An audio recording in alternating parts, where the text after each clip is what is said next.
각이 살아있는 정치평론 시사정각 시작합니다. 오늘도 각이서는 두 분 모셨습니다. 김진전 중앙일보 논설위원, 최창렬 용인대 특임교수 나오셨습니다. 안녕하십니까? 안녕하세요. 네.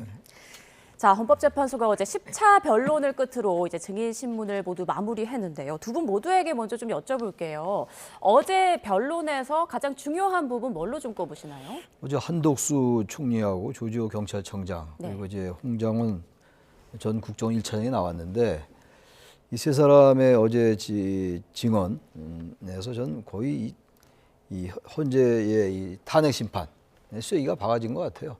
한덕수 총리에게 이제 중요했던 거는 한덕수 총리가 중요했던 건 그 국무회의 절차가 적법했던 것인가, 국무회의 심의 자체가 국무회의의 어떤 실체적 절차적 흥결이 없었는가 있었는가 이런 것들을 따져보는 거였는데 어제 한덕수 총리 분명히 그 얘기를 했잖아요. 절차적 형식적 흥결이 있었다라는 얘기를 했고 그리고 안건 설명도 없었고 제안 설명도 없었다. 그리고 회의 의결 절차도 통상적이지 않았다. 이런 얘기를 한 걸로 봐서 했기 때문에 저는 그냥 계엄의 중요한 그 요건 중에 하나가 헌법과 계엄법에 나와 있는 거예요. 국무회의 심의를 제대로 거쳐야 되는 겁니다. 그리고 이 사안이 워낙 위중하기 때문에 일각에서는 탄핵을 반대하는 쪽에서는 어쨌든 국무회의 심의가 있었지 않느냐.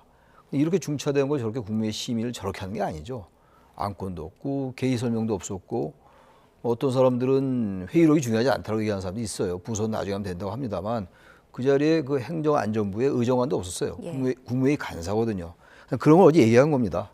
그래서 어제 그 한덕수 총리의 발언이 윤 대통령에게 상당한 타격이 됐을 것 같고 왜냐하면 이게 계엄 선포가 헌법에 위반되느냐 불법적이냐의 하나의 여러 가지 쟁점 사유 중에 중요한 걸 차지하고 있거든요. 절차의 문제에 있어서. 게다가 어제 조지호 청장, 경찰청장도 답변을 많이 거부했습니다만 형사재판 중이니까 그럼에도 불구하고 검찰에서 본인이 진술한 것에 대해서 사실상 인정을 하는 발언을 했어요. 이 부분도 윤 대통령에게는 불리했다고 저는 보고 홍장훈 전 차장에 대해서는 계속 여러 가지 이제 장소에 관련된 거, 메모의 신빙성이 떨어진다는 거 얘기했습니다만 어쨌든 메모가 존재한다는 건 홍장훈 이 지금 차장이 두 번째 나온 거잖아요. 유일하게. 한 번 증인이 나오면 두 번째 잘 안 나온다고요. 채택을 안 해요, 헌재에서. 근데 나왔단 말이에요. 나와서 얘기한 게 그런 여러 가지 신빙성이 떨어진 부분이 설령 있다 하더라도 메모의 존재만 자꾸 확인시키는 게 됐어요. 그리고 이 메모의 존재라는 게 그 메모에 있는 여러 명단들, 그게 체포조 명단이 됐건 누구 명단이 됐건 말이죠. 체포인 명단이 됐건 여러 수사기관이나 여러 증언들에 의해서 거의 일치하고 있다고요. 그래서 어제의 그 변론 10차 변론은 윤 대통령 측에는 아주 불리한 그런 과정이었다고 저는 개인적으로 생각합니다. 네, 김 의원님께서는 어떤 부분을 좀 주목해서 보셨나요? 어제의 핵심은 조지호 전 청장의 진술이죠. 자신이 병실에 누워서 이 진술 조서를 작성을 했고 그리고 최종적으로 이제 서명과 날인을 한 것이 모든 내용이 사실이라고 인정을 한 거 아닙니까? 그러니까 뭐 결정적인 어떤 이 피니시 블로우 결정타라고 볼 수가 있는데 특히 조지호 전 청장의 진술 중에서 이 보도된 진술 중에서 색다른 것은 지금까지 대통령이 계엄 해제 그 결의를 하는 국회의원들을 끌어내라. 이것이 이제 특전사령관과 수방사령관에게 대통령이 직접 지시한 것인데 조지호 청장에게는 그것 플러스 국회로 들어가려고 하는 의원들을 체포해라. 전부 다 포고령 위반이다. 이런 얘기를 조지호 청장이 진술을 했다고 다 보도가 되었지 않습니까? 예. 그래서 뭐 10차 이 변론들은 모든 것인데 다시 이 증인신문은 다 끝났습니다만 전체적으로 가장 핵심적인 내용 그러니까 의원들을 끌어내려고 하는 지시 그리고 주요 정치인들에 대한 체포 이 두 가지 핵심적인 쟁점에서 그동안의 헌재 변론에서 윤석열 대통령이 대단히 불리한 마지막 국면으로 가버리고 말았다. 물증도 다 나오고 결정적인 진술도 다 결국엔 다 나왔다. 네, 그래서 대단히 윤 대통령으로서는 어려운 국면이다 이렇게 판단합니다. 네, 일단 헌재가 오는 25일이죠. 다음 주 화요일 최종 변론기일을 잡았고 이날 윤 대통령의 최종 진술을 무죄한으로 듣기로 했습니다. 어떤 말을 할지 집중되고 있는 그런 상황이고요. 최종 선고는 이제 뭐 3월 중순쯤 나올 것이다 이런 관측이 많은 것 같은데 야권에서는 만장일치로 인용될 거다라고 지금 주장을 하고 있고 여권 일각에서는 좀 예측을 조심스러워하는 분위기도 읽히더라고요. 어떻게 보십니까? 글쎄요, 지금 여태까지 이제 10차 변론이 있었고 그동안 그 탄핵 반대 집회 규모가 굉장히 커져왔어요. 그리고 국민의힘은 거의 일관되게 사실상 뭐 계엄이 정당했다란 말은 안 했습니다만 계엄의 합법성 같은 것을 계속 거기 무게를 실어왔어요. 국민의힘 말이죠. 그래서 국민의힘의 주요 이제 인사들이라든지 유력 주자들도 마찬가지고 사람에 따라 다르긴 합니다만 탄핵은 기각돼야 된다는 입장을 계속 유지해 왔단 말이에요. 예. 근데 이제 얼마 안 남았어요. 지금 말씀처럼 3월 중순 정도 될 것 같아요. 25일 날 최종 변론 끝나면 노무현 대통령의 경우가 14일 걸렸고 다 아는 얘기입니다만 박근혜 전 대통령의 경우가 11일 걸렸으니까 거기에 따르면 3월 8일 뭐 14일 뭐 그 어간에서 결정될 것 같단 말이에요.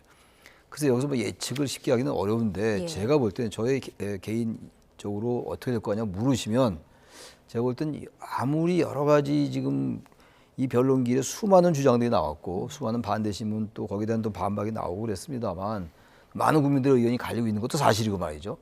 그럼에도 불구하고 제가 누누이 말씀드렸습니다만 이 계엄 선포가 야당의 이른바 거대 야당의 폭주를 막기 위한 명분은 너무나 턱도 없이 부족해요. 계엄의 요건을 너무나 안 갖췄고 아까 우리가 두 분 저나 우리 김 의원 다 말씀하셨습니다만 이게 지금 절차의 문제도 있고 말이죠. 계엄 선포라고 분명히 있어요. 전시, 사변 또는 이에 준하는 국가비상사태. 근데 이제 야당의 그 과도한 행태를 국가비상사태로 이제 생각했다라는 그런 논리를 개발해서 나중에 탄핵 공작이다, 내란 프레임이다 이런 걸 지금 계속 얘기하고 있는 건데 예. 그 급기야는 이제 일각에서는 탄핵 반대하는 측의 일각에서는 민주당이 내란을 일으켰다라는 프레임까지 갔습니다만 병력으로서 군사상이 필요에 응하거나 그리고 공공의 안녕을 유지해야 될 때라고 정확히 나와 있다고 77조 1항 2항에 다 나와 있는 것이고 또 계엄법이나 국회법 다 정부나 법원 또는 행정부나 사법부에 대한 긴급한 조치를 취할 수 있다고 되어 있지 국회에 대한 긴급한 조치라고는 아예 국회법이나 개법 없어요. 아니 헌법이나 계엄법에. 근데 포고령 1호에 정확히 나와 있어요. 국회 활동을 금지하라 나와 있고 네. 지금 우리가 얘기하고 있는 게 국회 병력을 침탈했고 그 여러 가지로 볼 때 아무리 100번 1000번 양보해도 대통령이 처한 국민의힘이 처한 그 어려움, 국정의 어려움을 100번 1000번 10,000번 이해한다 하더라도 말이죠. 이걸 계엄으로 이거를 어떻게 하려 했다? 이건 헌법과 법률에 명백하게 위반되기 때문에 따라서 저는 8대 0으로 인용될 가능성이 대단히 높다고 저는 개인적으로 예측합니다. 네, 어제 그 윤 대통령 측 대리인단이 윤 대통령의 메시지라면서 이제 입장을 냈다가 사실은 이제 대리인의 발언이었다 이렇게 좀 정정하는 일이 있었는데 그 내용이 이런 거였습니다. 빨리 직무 복귀를 해서 세대 통합의 힘으로 대한민국을 이끌어가겠다.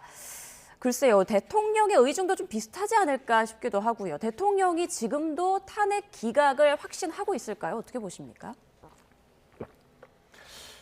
석동현 변호사가 대통령으로부터 들은 얘기를 배 변호사에게 전달을 해줬고 예. 배 변호사가 그거를 이른바 국민변호인단 집회에서 발표한 거 아닙니까?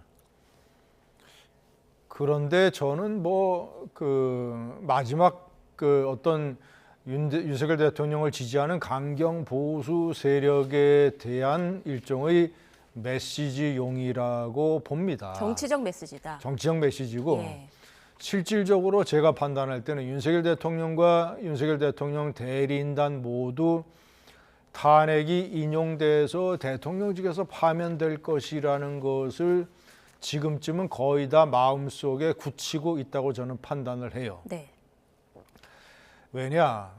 저는 뭐 윤석열 대통령이 막 이렇게 손을 흔들면서 도리도리 하면서 막 열정적으로 헌재에서 변호를 하고 본인 자신의 진술을 하고 이런 모습보다도 그런 것들은 본인의 강경 지지자들에 대한 메시지고 저는 상당히 어떤 그 윤석열 대통령과 대리인단의 표정 이런 것들을 헌재 녹화에서 아주 중요하게 봤습니다. 네. 대통령의 표정과 그리고 대리인단들의 표정. 대리인단들은 과연 대통령이 지금 막 열정적으로 얘기하는 것이 맞다고 속으로 느끼고 있을까? 아니면 저건 아닌데 우리도 저거는 믿을 수가 없는데 랄까? 이것이 대리인단의 표정에서 저는 느꼈어요. 그 후자 쪽으로. 예. 그리고 대통령도 본인이 막 진술할 때는 그렇게 열정적으로 하지만 나머지 이제 표정이라든가 상당히 어떤 때는 무겁고 또 침울하고 그리고 어떤 때는 이제 탄핵이 인용되는 것이 불가피한 것 아니냐라는 어떤 느낌 같은 것을 저는 대통령이 갖고 있다고 봅니다. 예. 그리고 왜 계속 이런 메시지를 내느냐 그러면 지난번에도 제가 이 시사정각에서 말씀을 한번 드렸었는데 윤석열 대통령이 생각하는 장기적인 전략은 무엇이냐 저는 이렇게 판단합니다. 내가 탄핵이 기각될 것이다 이렇게 생각하지 않을 것이다. 내가 탄핵은 어차피 인용될 가능성이 높다. 그런데 탄핵이 인용돼서 대통령 자리에서 쫓겨나더라도 예. 내란죄 부분은 형사재판에서 충분히 다툴 수가 있다. 그것은 국헌문란의 목적과 폭동이라는 사실관계가 있어야만 내란죄가 형성이 되기 때문에 이 부분은 형사재판에서 내가 집중적으로 다투면 내란죄 부분은 내가 무죄 판결을 받아낼 수가 있다. 그러면 나는 앞으로 어떻게 행동을 해야 되느냐. 나는 비록 대통령에서 탄핵된 사람이지만 만약에 무죄 판결을 받아서 감옥 밖으로 나가게 되면 이른바 극우 보수를 중심으로 하는 강경 보수들의 리더 역할을 내가 제야 지도자 역할을 내가 할 수 있지 않겠는가. 이런 판단을 윤 대통령이 하고 있다고 봅니다. 네. 자, 이제 헌재의 최종 결정이 다가오면서 여권 내부에서도 여러 의견이 나오고 있는데요. 나경원 의원과 김성태 전 의원의 발언 이어서 들어보시죠. 이 헌법재판소의 결론 자체를 우리가 완전히 불복한다고 하기는 어렵겠죠. 그러나 저희의 저희 당의 불복 여부, 수용 저항 여부를 떠나서 국민적으로 지금 이미 많은 분들이 광장으로 나오시고 국론이 분열돼 있기 때문에 헌법재판소가 이런 절차를 거쳐서 결론을 만들어냈을 때에는 많은 국민들이 이 부분에 대해서 저항하고 싶으실 거다.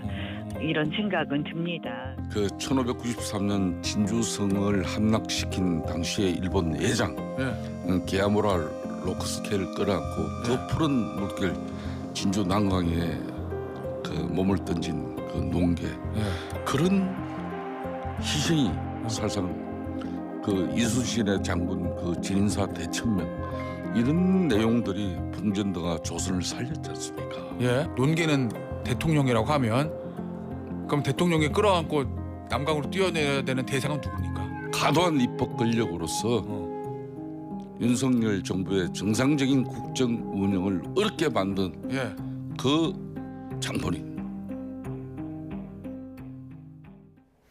네, 여전히 국민의힘 의원 일부에서는 여전히 헌재가 불공정하다라고 생각하는 경우가 꽤 있는 것 같은데요. 자, 그렇다면 대통령의 만약에 파면이 실제로 결정된다면 국민의힘 분위기는 좀 어떻게 바뀔 것인가. 일각에서는 빠르게 대통령과 손절할 것이다. 이런 시각도 있더라고요. 어떻게 예상하십니까? 아마 주자에 따라 다를 거예요. 이제 우선 대선을 치러야 되기 때문에 대선 주자들의 입장에 따라서 의원들이 많이 갈릴 거라고 저는 생각해요.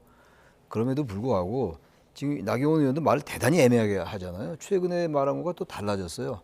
완전히 불복한다고 하기는 어렵겠죠. 불복한다는 건지 안 한다는 건지도 또 애매하고 국민들은 뭐 저항을 하고 싶을 것이다. 정치인 발언이 이렇게 하면 안 돼요. 저거 다른 거 몰라도 분명히 입장을 얘기하죠. 불복한다라든지 승복한다라든지 이런 얘기를 해야 되는데 아무튼 이런 상황이기 때문에 지금 국민의힘의 의원들은 제가 볼 때 말이죠. 모든 분이 그런 건 아니지만 대단히 발언들이 좀 비굴하게 볼 때가 많아요. 너무 물론 정치인들이 그런 속성을 다 가지고 있죠. 뭐 인간이 다 가지고 있다고 해도 할 말은 없습니다만 대선 주자들에 따라서 이제 또 의명이 갈릴 거 아니겠어요. 그러니까 이제 김문수 장관이나 그리고 이제 홍준표 시장 같은 경우는 상당히 그쪽에 이제 많이 주파수를 맞추는 것으로 보여요. 근데 모르죠. 탄핵이 만약에 인용된다면 스탠스를 바꿀지. 근데 크게 바꾸지 않을 것 같아요. 그런 분들은. 왜냐하면 당내 경선이 있기 때문에 당내 민심과 이 당시 50대 50으로 제가 알고 있는데 따라서 당분간 안 바꿀 겁니다. 문제는 이제 중간에 오세훈 또 이제 유승민 이런 분이 많이 출마한다면 예. 한동훈 대표도 어떻게 될지 모르겠어요. 전 대표지만 그렇게 되면 거기에다 의원들 생각이 갈릴 거예요. 근데 이렇게 하면 선거 집니다. 제가 볼 때. 확실하게 얘기해야 돼요. 일단 100번 1000번 양보해서 인용이 되기 전까지는 어쩔 수 없이 광장에 그런 그 열기가 있는 것 사실이니까 이른바 우파의 그 어떤 탄핵 반대에 대한 열기가 있는 거니까 당으로서도 어쩔 수 없다. 그러나 인용이 되고 나서 만약 그렇다. 이건 모르겠어요. 어떻게 될지 모르겠으나 만약에 양쪽으로 갈리고 또 대선 주자들의 어떤 그 생각에 따라 또 줄을 서고 말이죠. 대선 경선에서 불가피함이 있다 하더라도 그렇게 되면 국민의힘은 이 선거 치르기 어려워요. 입장 분명히 해야 되는데 예. 제가 볼 때는 생각보다는 빠르게 돌아설 것 같아요. 선거를 치러야 되는데 언제까지 탄핵 반대 얘기하고 있겠어? 그리고 인용을 말이죠. 불복할 길이 없어요. 불복은요, 말하자면 불복이라는 얘기는요. 그러니까 그런 일 못하는 거 아니었어요. 불복은 대한민국을 부정하는 것밖에 방법이 없어요. 무정부주로 간다든지 대한민국의 그 헌정 체제를 부인하고 그야말로 그들이 말하는 국민저항권, 국민이 다 일어나서 근데 그거 상상할 수 없어. 제로예요, 제로. 따라서 이런 식으로 가면 안 될 것 같은데 상당히 처음에는 좀 우왕좌왕할 거예요. 그러나 좀 빠른 속도로 진압될 것이다. 예. 그렇게 봅니다. 김성태 전 의원은 윤 대통령을 논개에 비유를 했습니다. 그러면서 정상적인 국정 운영을 어렵게 만든 장본인을 끌어안고 뛰어내려야 한다. 이재명 대표를 비유한 거겠죠? 그렇죠. 그런데 제가 이제 보수 평론가인데, 예. 그리고 노무현 대통령 정부 때부터 이른바 보수 운동을 해온 보수 평론가인데, 보수 평론가들, 특히 이제 합리적인 보수로 분류되거나 이런 사람들의 입장에서는 저런 식의 논개로는 대단히 굉장히 당혹스럽습니다. 예. 당혹스러운 거예요. 그러니까 이 합리적인 보수들이 지적을 많이 하기를 윤석열 대통령이 그 입법 폭주, 이재명 민주당의 입법 폭주로 대통령 운영을 대단히 힘든 거 이런 사정을 모르는 사람이 누가 있느냐.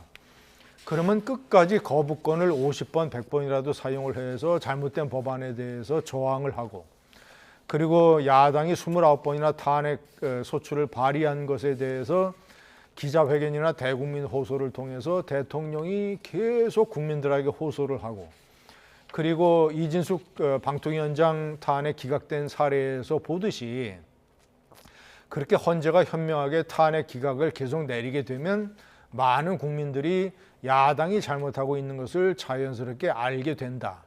그리고 무엇보다도 대통령이 그런 식으로 버텼으면 1심에서 유죄 판결을 받았던 이재명 대표가 1년 내에 대법원에서 확정 선고를 받고 피선거권이 박탈돼서 대통령 출마를 못하게 되는 상황을 많은 보수 인사들이 예상하고 있었다. 그런데 이런 모든 것들을 잘못된 비상계엄으로 해서 판을 다 뒤엎고 결국은 자기 자신이 감옥에 가고 자기의 부인은 사실상의 가택연금 상태에 놓이게 됐고 국민의힘이 5월 조기 대선에서 대단히 어려운 상황으로 처해지게 만들고 보수는 일부의 극우 보수들과 그리고 상당수의 합리적인 보수로 분열이 돼서 서로 탄핵 찬성 반대로 싸우게 만들고 그러면 논개가 껴안고 뛰어들었던 외장은 누구냐? 이재명 대표는 그렇지 않았으면 사법적으로 끝날 수 있는 사람인데 이재명 대표를 살려주고 부활시키고 그러면 논개가 껴안고 뛰어들었던 것은 사실상 국민의힘과 보수 아니냐. 보수가 이렇게 어려워지고 그래서 보수 평론가의 입장에서는 네. 저런 논개로는 정말 굉장히 당혹스럽습니다. 네. 근데 저 논개로는 말이죠. 김성태 의원답지 않아요. 김성태 의원이 보수지만 뭐 전 의원입니다만 그 말을 따박따박 아주 합리적 보수 얘기 많이 했어요. 결긴 얘기도 많이 했고 저번에 또 경기 노조 출신 아닙니까? 근데 논개는 저도 당황스러워요. 지금 이 상황에서 저런 얘기는 도움이 안 돼요. 그럼 지금 어떻게 할 겁니까? 이재명 대표를 어떻게 끌어안고 떨어지라는 얘기예요? 그러니까 이재명 대표 이제 사고 리스크가 있어요. 2심 판결이 이제 2월 26일 날이 결심 공판이니까 한 달 내에 나오지 않겠어요? 예. 그러니까 탄핵하고 이제 그 앞뒤로 전으로 나올 것 같은데 탄핵 심판 결과하고 근데 거기에 따라 달라지겠죠. 만약 무죄가 나오면 더 이상 게임 끝이에요. 뭐 여러 가지 재판이 있다 하더라도 사실상 말이에요. 법원 대법원 판결 나오기 어렵잖아요.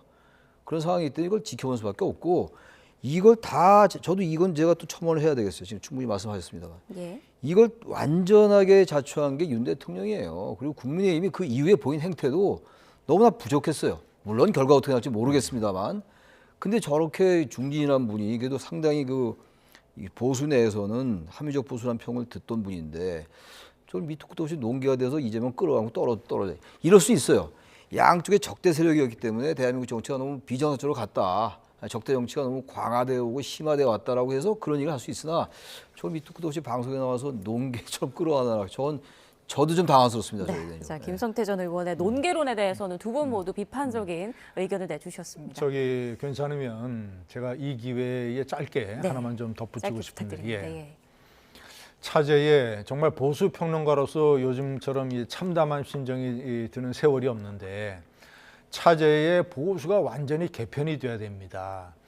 극우론자들, 윤석열 대통령의 비상계엄이 잘못된 게 하나도 없고 계몽령이고 그리고 윤 대통령이 주장이 맞고 탄핵은 공작이고 사령관들이 야당의 사주를 받아서 거짓말을 한다고 주장을 하는 극우 보수들은 이제 뒷전으로 물러나고 정말 그런 진영 논리를 떠나서 합리적으로 헌법과 법률의 잣대로 윤 대통령의 행위를 평가하고 헌법재판소가 만약에 탄핵을 인용을 하게 되면 그것을 겸허히 받아들이고 역사의 진전으로 봐서 다시 보수 운동을 할 수 있는 합리적인 보수들이 전면에 다시 나타나야 된다. 예.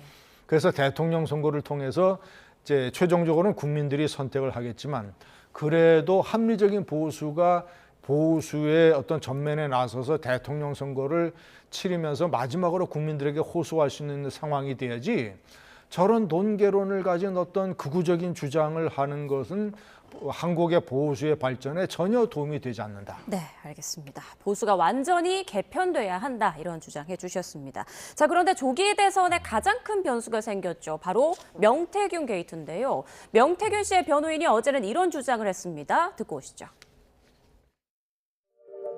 김건희가 예. 김영순에게 뭐라고 이야기하냐면 창원 의창구에 김상민 검사가 당선되도록 지원해라. 그러면 선거가 끝나고 장관 또는 공기업 사장자리 주겠다. 아, 김건희 여사가 그렇게 이야기를 했다고요? 예, 그렇습니다. 김영선 의원은 어떻게 대답을 했다고 합니까? 김건희가 예. 나한테 어떻게 그럴 수가 있나. 음, 내가 지난 대선 때 얼마나 죽을 힘을 다해 도왔는데 네, 나는 벨도 없나. 이렇게 되면서 이제 김영선 의원이 이번에 네. 격분을 합니다. 그런데 이게 바로 실불사 해동하고 연결됩니다. 네, 사실이라면 파장이 좀 상당히 클 것 같은데 그 신빙성은 좀 어떻게 보십니까? 명태균이라는 사람이 뭐 이제 정치 브로커로 돼 있는 사람인데 예. 뭐 이 사람의 말이나 변호사 말을 다 믿을 수는 없겠습니다만 전혀 뭐 없는 얘기를 이렇게 할 것 같지도 않아요.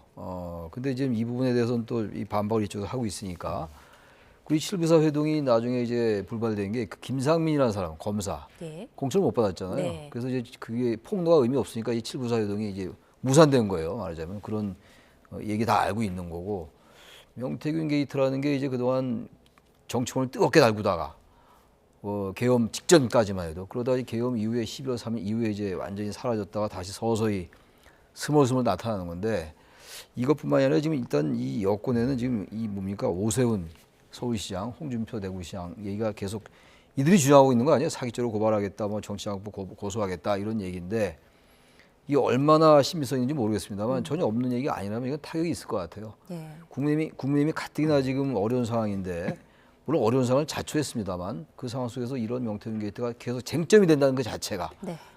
이분들에게 타격이 될 수가 있겠죠. 그리고 김건희 여사 그리고 윤 대통령의 뭐 정치 개입 아니 공천 개입 이런 거 이건 벌써 이미 거의 이제 의미가 없어지고 있다고요. 남은 건 이제 대선 주자 지금 국민의힘의 대선 주자들에게 어떤 영향을 끼칠 것인가. 그리고 이 쟁점이 과연 대선 전국에 대선 전국에 어떠한 물론 조기 인용을 전제로 하는 거예요. 또 말이 조심스러워서 제가 그런 대선 전국에 어떤 영향을 끼칠 것인가를 볼 때 상당히 지금 국민의힘으로서는 저는 뭐 아주 악재 중에 악재라고 생각합니다. 네, 조금 전에 이제 변호인도 그런 말 했었죠. 칠불사 회동. 이게 지난해 3월 1일에 뭐 이준석 천하람 의원이 모여서 이제 논의를 했다 뭐 이런 내용인데 파장이 좀 클 것 같은데 어떻게 예상하세요? 그런데 몇 가지 의문이 있습니다. 예. 자, 첫째는 김건희 여사 공천 개입 의혹 중에서 가장 중요한 폭로 중에 하나인데, 그런데 명태균 씨의 3개에 달한다는 황금폰, 지금 검찰이 압수를 해서 그 포렌식 수사를 하고 있지 않습니까? 예. 그런데 명태균 씨가 많은 것을 녹취를 했는데 저런 부분은 왜 명태균 씨나 김영선 전 의원이 그렇게 비분관계하는 내용이면서도 녹취를 왜 안 해놨는지, 왜 녹취록은 없는지, 저렇게 비분할 정도의 얘기라면. 자, 두 번째, 자, 7불사 회동이라고 하는 것이 김영선 전 의원이 이준석 대표에게 내가 윤석열 대통령 부부를 곤란하게 만들 수 있는 중요한 폭로를 가지고 있다. 그러니까 이 현재 대립 관계에 있는 이준석 대표가 새로 만드는 개혁신당의 비례대표 1번 자리를 나한테 줘라라고 일종의 거래를 시도한 거 아닙니까? 그래서 장시간 얘기를 했는데, 그러면 저렇게 중요한 내용들을 가지고 있고, 그리고 뭐 텔레그램의 대화 내용까지 보여줬다, 뭐 이런 얘기를 하는데, 저렇게 뭐 속칭 얘기해서 물건이 되는 내용을 가지고 폭로를 하려고 했다면 왜 그러면 거래가 성사되지 않았는가? 왜 그럼 개혁신당에서 1번 비례대표를 주지 않았는가? 이것이 두 번째 의문이고, 세 번째는 조국 수사를 열심히 해서 김상민 검사를 김건희 여사가 밀었다고 하는데, 당시 서울중앙지검에 있었습니다, 김상민 검사가. 그런데 조국 수사를 담당한 검사들은 여럿인데 굳이 대통령실에 근무 경력도 없는 김상민 검사만을 꼭 집어서 왜 김건희 여사가 그렇게 밀었는가? 이것이 세 번째 의문점이고, 마지막 네 번째 의문점은 그렇게 김건희 여사가 비분관계를 끼칠 정도로 강하게 개입을 했는데, 김상민 검사는 왜 그러면 공천을 못 받았는가? 그 여론조사 경선에도 끼지 못했어요. 2명을 여론조사 경선에 넣었는데 아예 처음부터 컷오프 됐습니다, 김상민 검사는. 그리고 김영선 전 의원이 당시 세게 김건희 여사에게 항의하고 뭐 이랬다고 하는 걸로 같은데, 그러면 김건희 여사가 김영선 전 의원에게 뭔가 책 잡혀서 불리한 자세를 취해야 되는데, 김영선 전 의원이 의창을 버리고 김해갑에 가려고 해서 거기서 단수공천을 받게 해달라고 하니까 김건희 여사가 단수공천은 어렵다, 그 지역은 경선 지역이다, 이렇게 얘기를 했고 결국 김해갑 공천도 못 받았지 않습니까? 그러니까 김영선, 김상민 두 사람 다 공천을 못 받았다. 그러니까 개혁신당에서 김건희 여사에 대해서 폭로 기자회견을 결국 포기한 거 아닙니까? 이 네 가지 의문점에 대해서 답이 나와야 네. 파장을 알 수 있다. 사실관계를 확인해 봐야 한다, 이런 말씀이시죠. 명태균 씨 어제 변호인을 통해서 이런 입장도 냈습니다. 시골에서는 돼지를 잔칫날에 잡는다. 조기 대선이 확정된다면 오세훈, 홍준표 시장을 각각 사기와 정치자금법 위반으로 고소하겠다. 자, 앞으로 여권 내의 뭐 경선, 그리고 앞으로 조기 대선이 시작이 된다면 판도에 어느 정도 영향을 미칠 거라고 보세요? 그래서 이게 이제 쟁점이 얼마나 비화냐에 따라서 달라질 수 있겠죠. 임팩트가 예. 얼마나 되냐에 따라 달라지겠는데, 일단 이 얘기가 계속 나온다는 자체가 전혀 문제 없다는 거 아니에요, 오세훈 시장이나 홍준표 시장은. 네. 그럼에도 불구하고 이 얘기가 계속 쟁점화되고 그렇게 되면 중도층의 표심에 영향을 좀 준다고 좀 봐요. 그리고 지금 국민의힘 내부에서 오세훈 시장과 홍 시장의 또 다른 편에 있는 대선 주자들이 있을 거 아니에요, 경선 주자들이. 그 사람들에게 좀 유리할 수가 있겠죠. 왜냐하면 이게 자꾸 도덕성에 관련된 문제가 되기 때문에 이 문제를 계속 언론이 또 보도하고 당내에서 경선 이슈가 될 거 아니겠어요. 경선에 다른 주자들이 이 문제를 계속 거론할 거고 말이죠. 이렇게 되면 전체적으로 국민의힘의 전 경쟁력이 떨어질 것 같아요. 그리고 당연히 뭐 오세훈 시장과 홍 시장이 여러 가지 반박을 하겠죠. 한다 하더라도 이게 벌써 법률 문제로 입건되거나 이렇게 된다면 말이죠. 이건 대단히 불리할 수 있죠. 네. 가뜩이나 지금 국민의힘이 여러 가지 불리한 상황 속에서. 네. 자, 이번엔 이재명 대표 얘기를 좀 해볼게요. 이재명 대표가 써올린 민주당은 중도 보수다, 이 발언을 두고 지금 정치권에 굉장히 공방이 벌어지고 있는데, 오늘 아침 국민의힘 권성동 원내대표는 이 대표가 진짜 중도 보수라면 재건축 재개발에 찬성해야 한다, 이런 말을 했더라고요. 어떻게 보십니까? 이재명 대표가 지금 뭐 한마디로 얘기해서 완전히 거침이 없는 것 같아요. 본인이 과거에 한 말이 있지 않습니까? 내가 박근혜 전 대통령을 존경한다고 했더니 사람들이 정말인 줄 알더라. 이것이 이제 이재명 대표의 말 바꾸기, 번복, 거짓말 이런 것들을 이제 상징하는 그런 대목이고 이제 언어인데 예. 중도 보수다. 이재명 대표가 지금까지 취한 정책 그리고 이제 우크릭한다고 했다가 갑자기 또 다시 좌회전을 해버리는 가장 최근의 사례를 몇 가지 들어보면 지금 전 세계적으로 반도체 경쟁이 치열하고 한국의 반도체 산업이 위기이기 때문에 반도체 산업에 관한 주 52시간 근무 제약을 좀 풀어주자. 라고 하는 반도체 특별법에 대해서 처음에는 그것을 채택하려고 본인이 주장을 했다가 당내에서 반발이 있으니까 다시 쑥 들어갔지 않습니까? 그리고 윤석열 대통령이 너무나 억울하다고 생각을 하는 그래서 여러 차례 거부권을 행사했던 입법 폭주 중에서 대표적인 게 중도 보수하고는 완전히 거리가 먼 좌파적 입법들이 다수예요. 예를 들자면 이 어떤 노조의 불법 파업에 대해서 기업이 대항할 수 있는 기업의 대항력을 대폭 완화시키는 노란 봉투법이라든가 그리고 시장의 자유경제 질서를 완전히 교란을 하는 그러니까 남아도는 쌀을 정부가 사줘야 된다라고 하는 양곡관리법 개정안이라든가 이런 것들은 이 중도 보수가 아니라 유럽의 좌파 사회주의 정당의 정책들이죠. 그러니까 말로는 중도 보수라고 하면서 그러니까 이재명 대표가 전과 사범이고 5개 재판을 받는 것 중에서 상당수가 거짓말과 관련된 것입니다. 그리고 세상이 다 아는 것처럼 여배우 김부선 씨와의 스캔들 그걸 뭐 공개적으로 얘기하지는 않겠습니다만은 많은 사람들이 누구의 말을 지금 믿고 있다고 판단이 되겠습니까?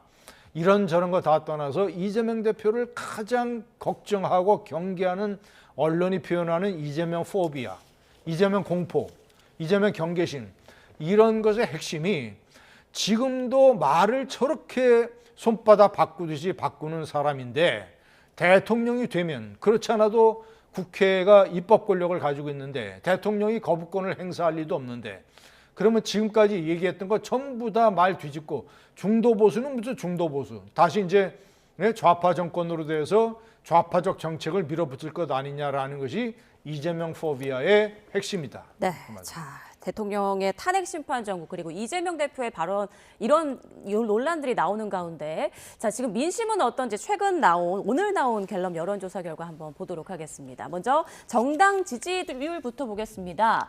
국민의힘은 34%가 나왔고요. 민주당 40%로 민주당 지지도가 지난주 대비 2%포인트 상승했고 국민의힘은 5%포인트 하락했습니다.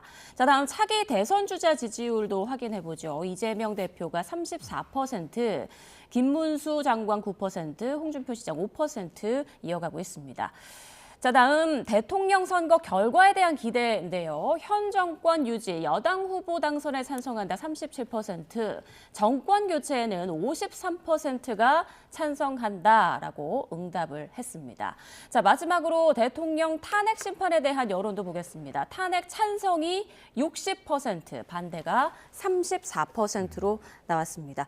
최 교수님, 여론 좀 어떻게 보십니까? 탄핵 찬반에 이제 약간 그 격차가 벌어지는 것 같아요.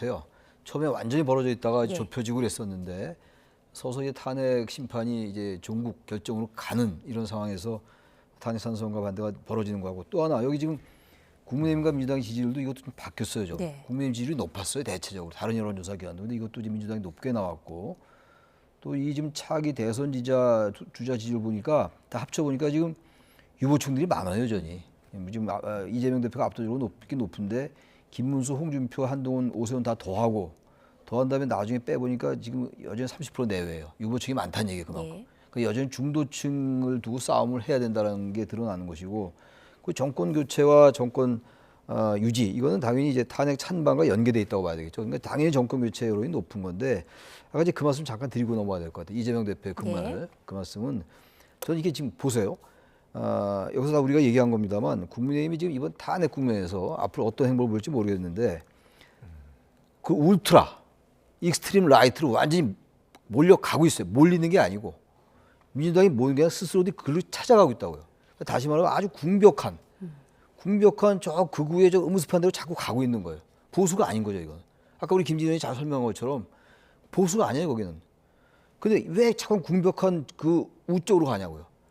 지금 이 블루오션, 이 큰 중원을 텅 비워 놔두고, 원래 상당 부분 여야가 같이 점유한 거라 하더라도 그걸 비우고 자꾸만 성 안에서 성 밖으로 도망가려는 그런 형국이 많이 비유한다면, 그러니까 당연히 상대방 적은 그 성을 공격하기 위해서 성문으로 들어가려 하겠죠.